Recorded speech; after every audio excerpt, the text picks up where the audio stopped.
नमस्कार नमस्कार। कैसे हो दोस्तों? सब ठीक तो हो ना? आशा करता हूं सभी ठीक ही होंगे। कुछ बच्चों की शिकायतें आ रही थी कि सर आवाज, हाँ मानता हूं आवाज आवाज की थोड़ी प्रॉब्लम है। ये प्रॉब्लम मैं जल्दी दूर कर दूंगा। थोड़ी कैमरे कैमरे की व्यवस्था कर लेता हूँ। ये क्या है, वीडियो थोड़े सीधे डाले हुए वीडियो है फोन से, तो आप एयरफोन लगा के मतलब वीडियो देख लिया। जल्दी व्यवस्था कर दूंगा मैं कैमरे की। लॉकडाउन चल रहा है, इसकी वजह से थोड़ी परेशानी है। दूसरी बात कि कुछ बच्चों ने अच्छे अच्छे कमेंट दिए, उसके लिए थैंक्स। और कुछ बच्चों की ऐसी शिकायत थी कि सर हिस्ट्री भी आप पढ़ाओ, पॉलिटिकल भी आप पढ़ा रहे हो, शुरुआत की आपने मौलिक अधिकार से, और ज्योग्राफी आप पढ़ा ही रहे हो। तो मैं कोशिश करूंगा जल्दी हिस्ट्री शुरू कर दूंगा। और उसी के साथ मेरी इच्छा है कि मैं राजस्थान जीके भी शुरू करूं। अगर आपका सहयोग रहा तो मैं जल्दी ये दोनों, ये हिस्ट्री और ये राजस्थान जीके जल्दी शुरू कर दूंगा।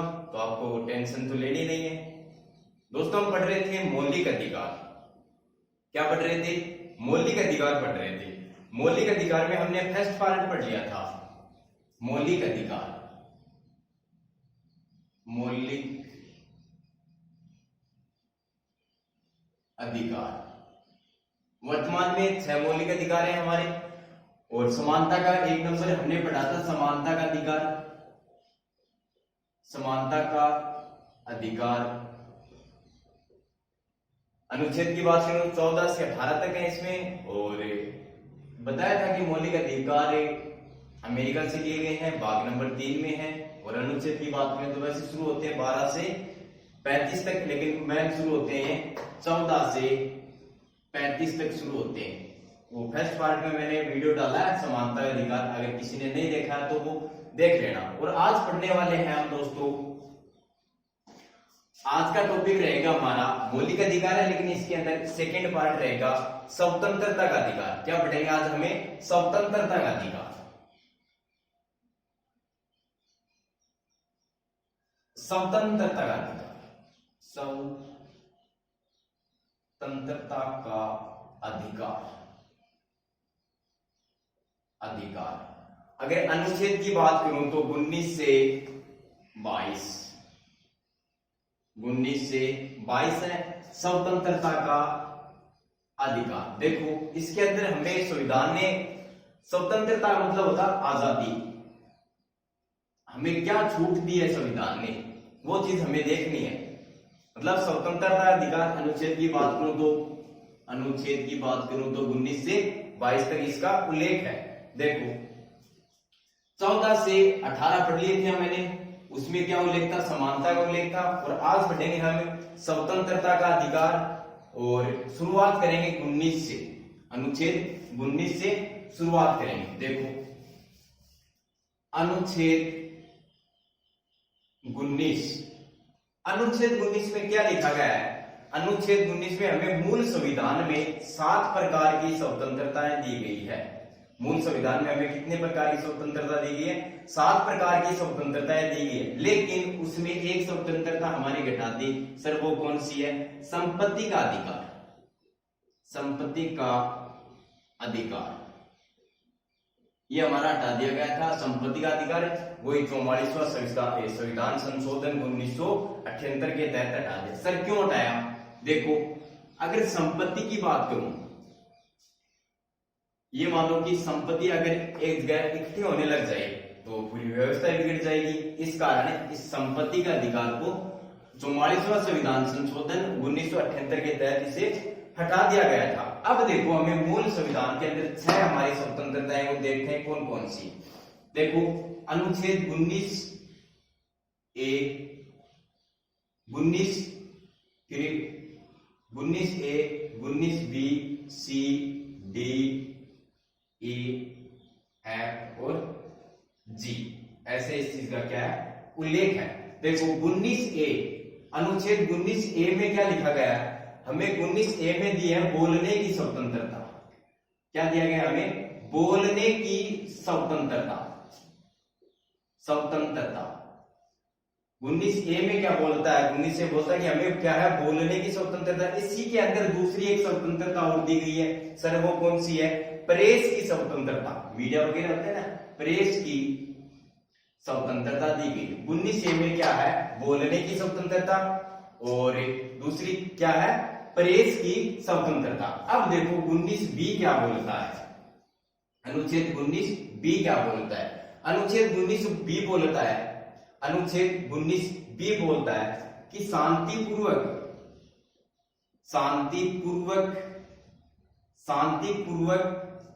बिना हथियार एक जगह लोग या व्यक्ति इकट्ठे हो सकते हैं, एकत्रित हो सकते हैं, और सभा बना सकते हैं, और क्या कर सकते हैं, सभा का आयोजन कर सकते हैं। लेकिन जब व्यक्ति एक जगह एकत्रित होंगे तो क्या होगा, शांतिपूर्वक होना चाहिए, बिना किसी के पास हथियार भी नहीं होना चाहिए, जो लोग हो रहे हैं उसके पास हथियार नहीं होना चाहिए, और एकत्रित हो सकते हैं, लेकिन और क्या कर सकते हैं, सभा का निर्माण कर सकते हैं। क्या कर सकते हैं, सभा का निर्माण, मतलब सभा का आयोजन कर सकते हैं भाई, सभा का आयोजन कर सकते हैं। ये 19B में लिखा गया है। किसमें लिखा गया है, 19B में। अब देखो 19C क्या बोलता है, 19C बोलता है कि संघ बनाने की स्वतंत्रता। 19 बोलता है कि संघ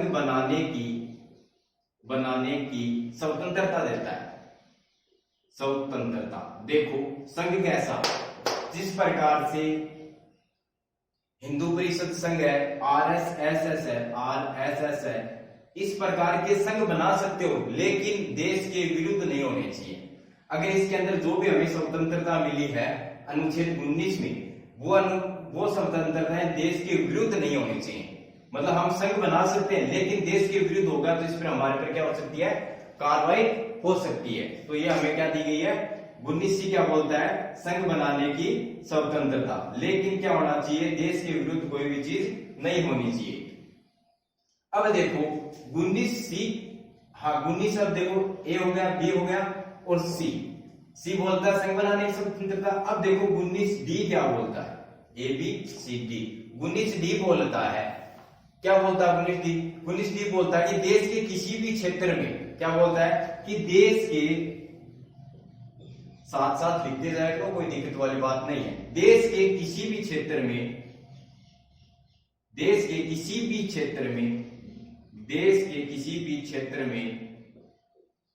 में आवागमन की स्वतंत्रता। आवागमन मतलब कहने का मतलब यह है कि देश के किसी भी क्षेत्र में हम क्या कर सकते हैं, आ जा सकते हैं। देश के किसी भी क्षेत्र में हम क्या कर सकते हैं, आ जा सकते हैं। ये उल्लेख इसका 19D बोलता है। अब देखो 19D के बाद में क्या आता है, E आता है। तो 19E, इंग्लिश थोड़ी कमजोर है, कोई दिक्कत वाली बात नहीं। अब देखो क्या बोलते हैं, D बोलता है कि देश के किसी भी क्षेत्र में आ जा सकते हैं। अब 19E बोलता है देश के किसी भी क्षेत्र में या राज्य में, देश के किसी भी क्षेत्र में या राज्य में निवास कर सकते हैं। निवास का मतलब होता है वहां पर हम रह सकते हैं। लेकिन एक अपवाद राज्य था जिसका नाम है जम्मू कश्मीर। पहले एक अपवाद राज्य था जम्मू कश्मीर, इसे ये अपवाद राज्य था। सर अपवाद कैसे था, इसके अंदर हम रह नहीं सकते थे। इसका संरक्षण कौन करता था, अनुच्छेद 370 इसका क्या करता था, इसका बचाव करता था। लेकिन वर्तमान में अनुच्छेद 370 क्या हो गया, खत्म। सर कब हुआ, 5 अगस्त 2019 को। इसके बाद हम जम्मू कश्मीर राज्य के अंदर भी रह सकते हैं। अब देखो ये हो गया। अब आगे देखो 19F के अंदर क्या, 19F के अंदर संपत्ति का अधिकार है, वो मैंने पहले आपको बता दिया है। 19F के अंदर क्या है, संपत्ति का अधिकार था। और ये 44वें संविधान संशोधन 1978 में से क्या किया गया है, हटा दिया गया है। अब एक बच गया 19 अनुच्छेद 19G। ये क्या बोलता है, अनुच्छेद 19G ये बोलता है कोई भी व्यापार, मतलब कोई भी व्यक्ति क्या कर सकता है, व्यापार कर सकता है, ठीक है, अपनी आजीविका चलाने के लिए व्यापार कर सकता है, उसे बंद भी कर सकता है, उसे बंद भी कर सकता है। सीधा देखो, कोई भी व्यक्ति अपनी आजीविका चलाने के लिए व्यापार कर सकता है और उसे बंद भी कर सकता है। ये 19 जी बोलता है। एक बार रिपीट कर देता हूं, देखो 19 ये बोलता है बोलने की स्वतंत्रता या प्रेस की स्वतंत्रता। 19 बी बोलता है शांतिपूर्वक बिना हथियार के एवं लोग मतलब एक जन एकत्रित हो सकते हैं और सभा का आयोजन कर सकते हैं। 19 सी बोलता है संघ बनाने की स्वतंत्रता और 19 डी बोलता है देश के किसी भी क्षेत्र में आ जा सकते हैं। 19 ई बोलता है देश के किसी भी क्षेत्र में या राज्य में निवास कर सकते हैं। एक अपवाद राज्य था पहले जम्मू कश्मीर, लेकिन 370 धारा 370 खत्म हो जाने के बाद ये समस्या दूर हो गई। और 19 एक्ट के अंदर संपत्ति का अधिकार था, वो 44वें संविधान संशोधन 1978 में क्या हो गया, खत्म हो गया। और 19 जी क्या बोलता है, 19 जी बोलता है व्यापार कर सकते हैं, मतलब कोई भी व्यक्ति अपनी आजीविका चलाने के लिए क्या कर सकता है, व्यापार कर सकता है और उसे क्या कर सकता है, बंद कर सकता है। आगे देखो दोस्तों, साथ साथ लिखते जाए करो, कोई दिक्कत वाली बात नहीं है। ये था, ये जितनी भी स्वतंत्रताएं दी गई है अनुच्छेद 19 के अंदर, लगभग कितनी दी गई है, पहले 7 थी लेकिन मूल संविधान में 7 थी, वर्तमान में 6। ये स्वतंत्रताएं हमें देश के विरुद्ध हो जाने के कारण, मतलब अगर देश के विरुद्ध हो गई तो हमें ये इसका हनन हो सकता है, हमारे पर कार्यवाही सरकार मतलब कार्यवाही कर सकती है। अब देखो अनुच्छेद 20, अनुच्छेद 20 क्या बोलता है, देखो अनुच्छेद 20, 1 मिनट से डाल देता हूं। देखो अनुच्छेद 20 बोलता है, अनुच्छेद 20 बोलता है अपराधों के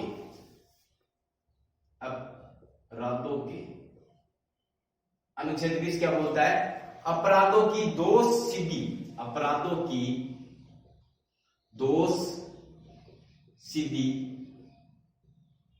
अपराधों की अनुच्छेद क्या 20 मिलता है, अपराधों की दोष सिद्धि के विषय में, अपराधों की दोष सिद्धि के विषय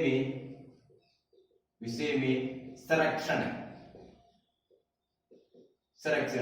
कहने का मतलब सीधा सीधा इस लाइन का कि मैंने अपराध कर दिया, मैंने कोई भी अपराध कर दिया, लेकिन उस अपराध को बचाने के लिए मैं मेरा क्या पक्ष रख सकता हूं, क्या मुझे संविधान ने आजादी दी है, वो जिक्र इसके अंदर है। इसके अंदर हमें 3 प्रकार की स्वतंत्रताएं दी गई है। कितने प्रकार की, 3 प्रकार की स्वतंत्रता मिली है इसके अंदर। अब देखो पहली स्वतंत्रता क्या बोलती है, नंबर 1, पहली स्वतंत्रता बोलती है कि किसी भी व्यक्ति को,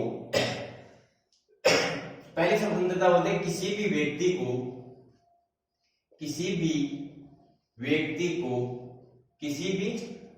को एक अपराध की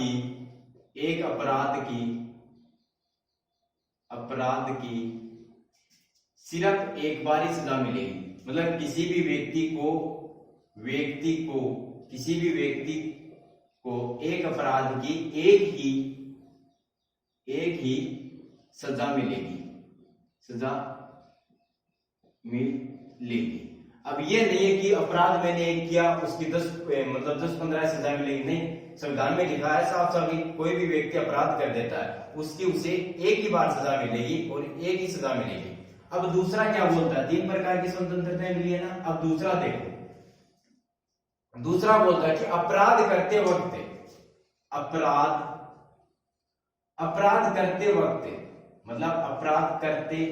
मतलब समय, अपराध करते समय जो कानून होगा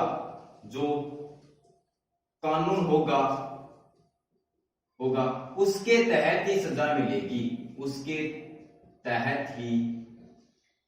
मिलेगी, क्या मिलेगी, सजा मिलेगी, उसके तहत ही सजा मिलेगी।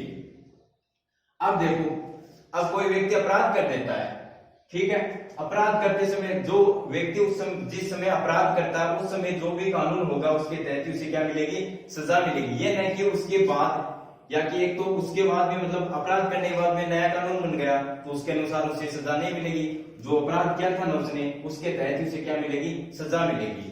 तो सीधा सीधा क्या, अपराध करते समय जो कानून होगा उसके तहत उसे सजा मिलेगी।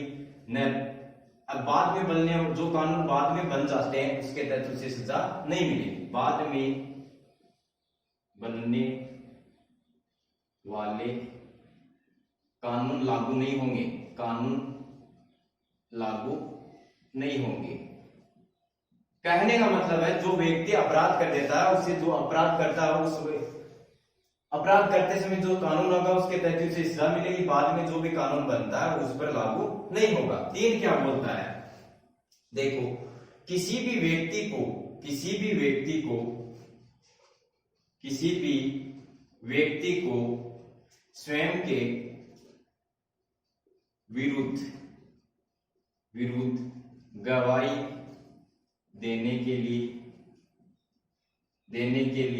बाध्य नहीं किया जाएगा भाई, बाध्य नहीं किया जाएगा, किया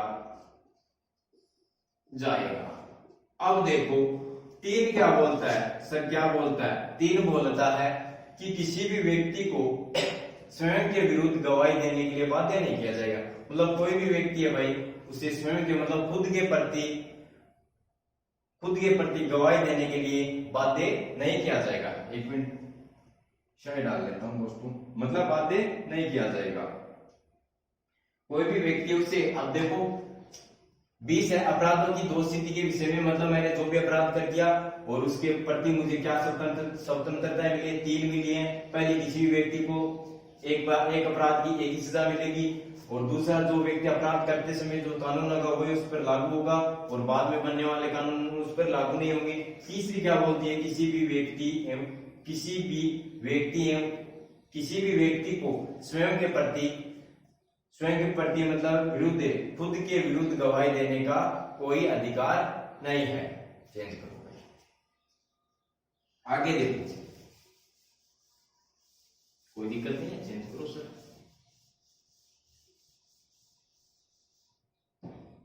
अब देखो अनुच्छेद 21, 19-20 हो गए, अनुच्छेद अब चलेगा 21।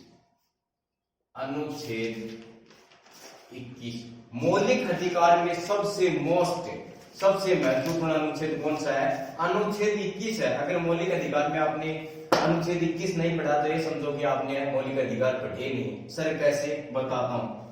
सबसे महत्वपूर्ण अनुच्छेद 21, आर्टिकल 21, अनुच्छेद 21, धारा 21। अब देखो इसमें क्या लिखा है, इसमें लिखा है कि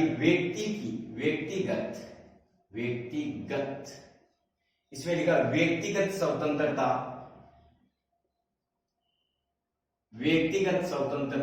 तथा जीवन की व्यक्तिगत स्वतंत्रता तथा जीवन की सुरक्षा का अधिकार, जीवन की सुरक्षा का अधिकार।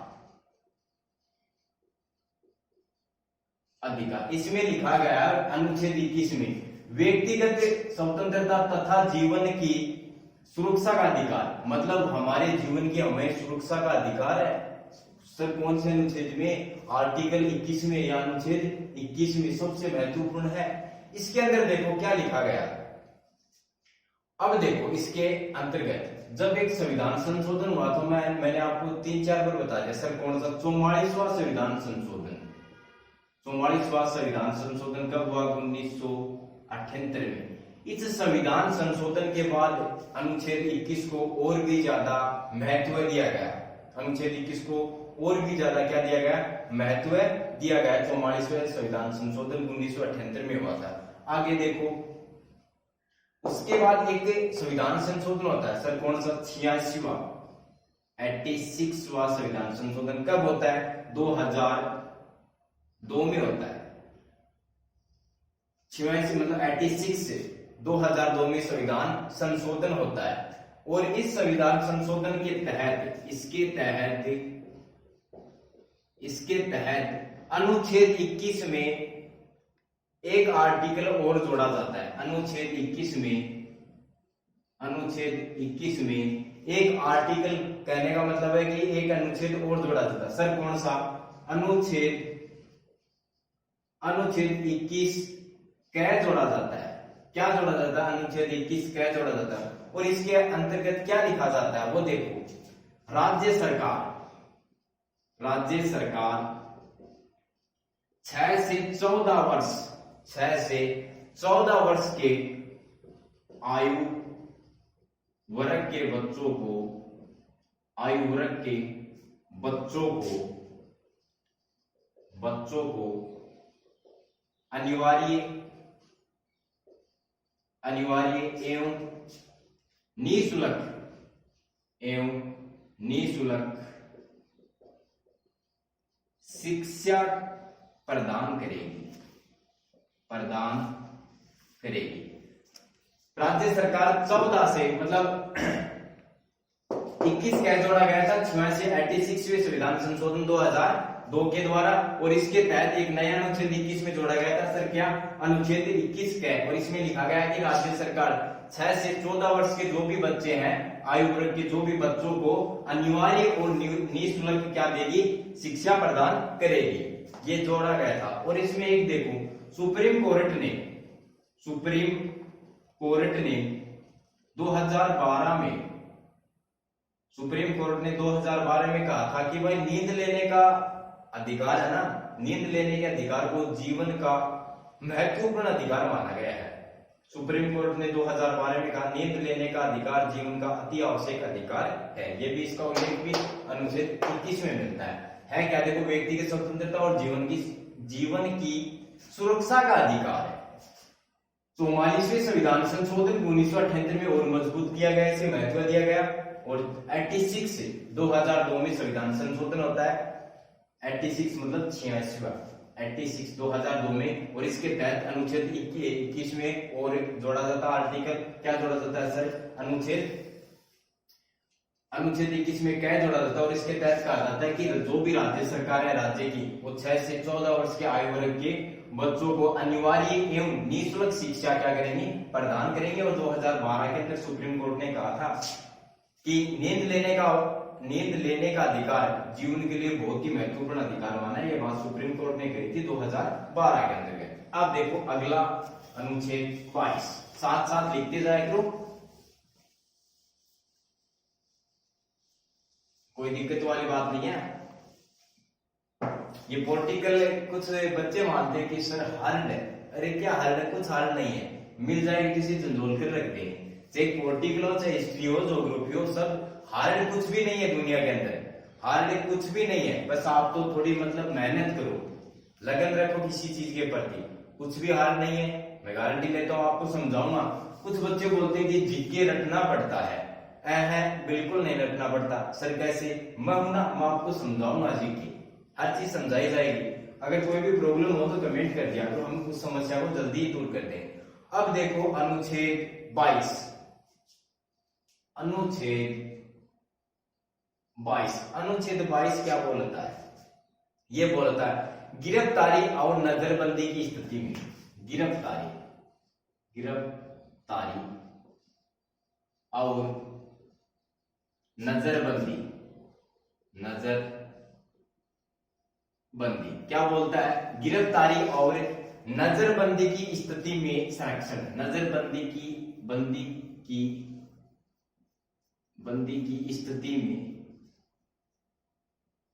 स्थिति में संरक्षण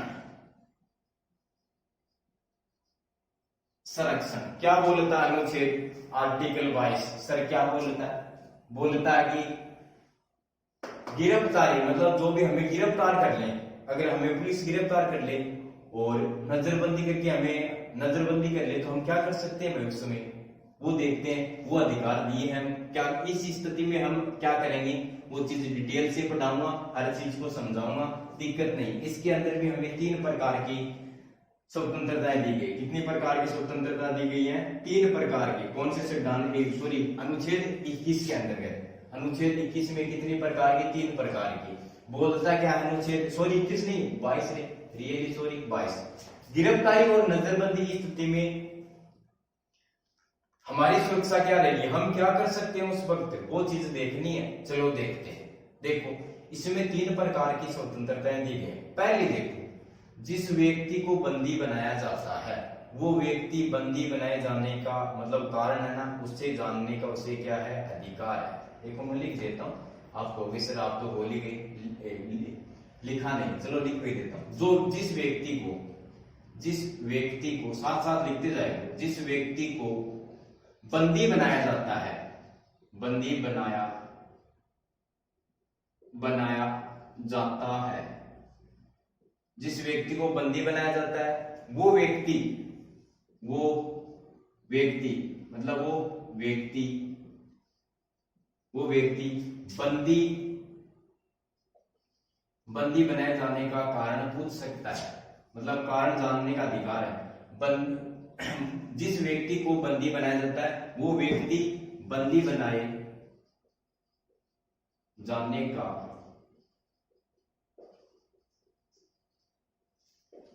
कारणों का बंदी बनाए जाने का कारणों का कारण पूछ सकता है, कारण पूछ सकता है। अगर आपको कोई पुलिस मतलब अचानक पुलिस आ जाए, आपको बंदी बना ले, तो आप पूछोगे सर कि सर हमें कैसे मतलब बंदी बनाया जा रहा है, हमें क्यों पकड़ा जा रहा है, ये पूछोगे सर। तो वही चीज है कि जिस व्यक्ति को बंदी बनाया जाता है और वो व्यक्ति बंदी बनाए जाने का कारण पूछ सकता है। और ये बात किसमें उल्लेख, ये कौन सा अनुच्छेद कहता है, बात अनुच्छेद 22 कहता है। और 22 में भी क्या कहता है, आर्टिकल, यहां पर लिखता हूं अनुच्छेद 22, और 22 के अंदर कहता है 22(1) में लिखा गया है कि जिस व्यक्ति को बंदी बनाया जाएगा वो व्यक्ति अपने कारण पूछ सकता है। कहां लिखा गया है, अनुच्छेद 22(1) में। अब देखो 2 क्या बोलता है, सर क्या बोलता है बताओ, बता रहा हूं। 2 बोलता है बंदी बनाए गए व्यक्ति को बंदी बनाए गए व्यक्ति को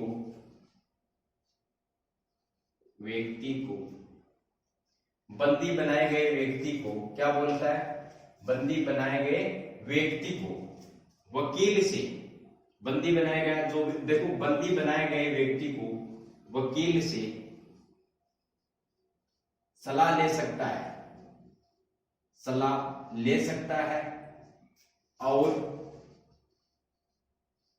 और अपनी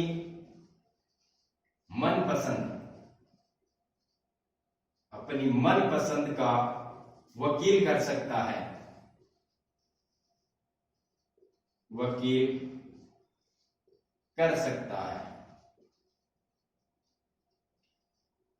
दो क्या बोलता है, जिस व्यक्ति को मतलब बंदी बनाया जाता है वो अपने बचाव के लिए वकील से सलाह ले सकता है और अपनी मनपसंद का वकील चुन सकता है, अपनी मनपसंद का क्या कर सकता है, वकील चुन सकता है। इसका उल्लेख कहां है, इसका उल्लेख है वही अनुच्छेद 22 और 1 में इसका क्या है, उल्लेख है। अब देखो अनु 3 क्या बोलता है, इसी के अंदर 3 बोलता है जिस व्यक्ति को बंदी बनाया जाता है, बंदी बनाए गए व्यक्ति को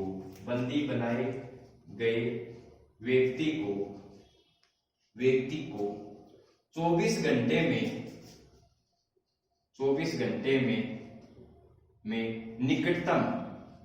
निकटतम मजिस्ट्रेट के सामने पेश करना होता है, मजिस्ट्रेट के सामने पेश करना होता है, सामने पेश करना होता है। जिस व्यक्ति को हम बंदी बनाते हैं, पुलिस जिस व्यक्ति को बंदी बनाती है वो अपने पास 24 घंटे से ज्यादा देर तक नहीं रख सकती है। पुलिस जिस व्यक्ति को, अगर कोई अपराधी को बंदी बनाया पुलिस ने, लेकिन बना सकती है, लेकिन 24 घंटे से ज्यादा अपने पास नहीं रख सकती। क्यों सर, ये नियम है कानून का। उसे निकटता मतलब अपने जो भी पास में कोर्ट लगता है छोटा मोटा, वहां पर उसके सामने क्या करना होता है, पेश, मजिस्ट्रेट के सामने उसे पेश करना होता है। अब देखो जिस वक्त उसे बंदी बनाया जाता है, मतलब जिस टाइम पर उसे बंदी बनाया जाता है, बंदी बनाया जाता है, जिस टाइम पर उसे बंदी बनाया जाता है और जो यात्रा का समय लगता है मजिस्ट्रेट के, मतलब इस मजिस्ट्रेट के पास पहुंचने जो यात्रा समय लगता है ना, उस समय को छोड़कर बाकी समय में 24 घंटे के अंदर मजिस्ट्रेट के सामने पेश करना होता है। अब देखो मजिस्ट्रेट की अनुमति के बिना बंदी को, जिस व्यक्ति को बंदी बनाया जाता है, उसे 24 घंटे से ज्यादा समय तक पुलिस अपने पास नहीं रख सकती है। मतलब कोई भी कानून है या कोई भी अधिकारी है जो भी उसे अरेस्ट करता है, पकड़ता है, बंदी बनाता है, वो अपने पास नहीं रख सकती है। और इसका उल्लेख अनुच्छेद में कौन सा में? इसका उल्लेख अनुच्छेद 22 है ना? हाँ, अनुच्छेद 22 और 22 के अंदर कहता है 2। ये था अनुच्छेद 22। अब देखो फिर से इसे रिपीट करता हूँ। गिरफ्तारी और नजरबंदी की स्थिति में हमें क्या अधिकार दिए गए हैं संविधान के द्वारा? वो देखो, जिस व्यक्ति को बंदी बनाया जाता है वो व्यक्ति बंदी बनाए जाने का कारण पूछ सकता है। एक दो में दो क्या बोलता है? दो बोलता है बंदी बनाए गए व्यक्ति को, जो भी व्यक्ति बंदी बनाया जाता है वो अपने वकील से सलाह ले सकता है, मन पसंद का वकील कर सकता है। और 3 क्या बोलता है? बंदी बनाए गए व्यक्ति को 24 घंटे में निकटतम मजिस्ट्रेट के सामने या पेश करना होता है। और जो यात्रा का समय लगता है ना, उसमें बंदी बनाते हैं और उसके सामने पेश करते हैं, उस समय को छोड़कर 24 घंटे दिए गए हैं। और 24 घंटे से ज्यादा समय तक मजिस्ट्रेट की बिना अनुमति के बंदी को अपने पास नहीं रखा जा सकता है। ठीक है दोस्तों, ये था मौलिक अधिकार का पार्ट 2। और इसके अंदर हमने आज पढ़े हैं स्वतंत्रता के अधिकार, 4 अनुच्छेद पढ़े हैं। अगर दोस्तों मेरा वीडियो आपको पसंद आए तो चैनल को, अगर आप नए हो तो सब्सक्राइब जरूर करना, लाइक जरूर करना और दोस्तों कमेंट भी करना। ठीक है दोस्तों, फिर मिलते हैं अगले वीडियो में। धन्यवाद दोस्तों।